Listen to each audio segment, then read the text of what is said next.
Alcuni passi sono stati fatti, ma molti sono ancora da fare. La cultura e il rispetto dell'ambiente ha bisogno di angeli custodi che lo conservino e preservino.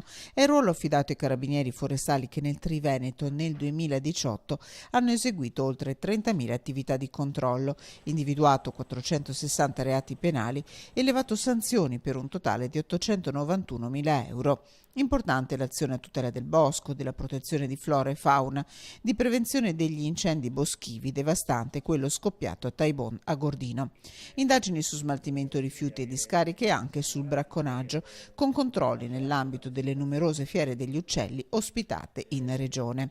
A 2 anni dall'ingresso nell'Arma dei Carabinieri, positivo il bilancio. I risultati in questi 2 anni iniziano ad arrivare e credo che ci abbiamo guadagnato in entrambi i lati, sia l'organizzazione carabiniere classica che sia la nostra nuova specialità forestale. L'ambiente dove operano e vivono i cittadini, e noi che ci occupiamo dei cittadini dobbiamo occuparci che prima di tutto l'ambiente sia sano. Fondamentale l'impegno il 29 ottobre scorso nelle zone montane colpite dal maltempo.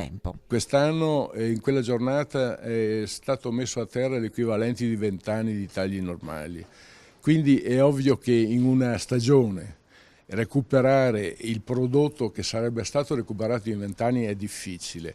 Noi dobbiamo cercare di salvaguardare questa risorsa già prodotta dalla natura, ma soprattutto cercare di salvaguardare ciò che sarà il nostro ambiente nei prossimi anni.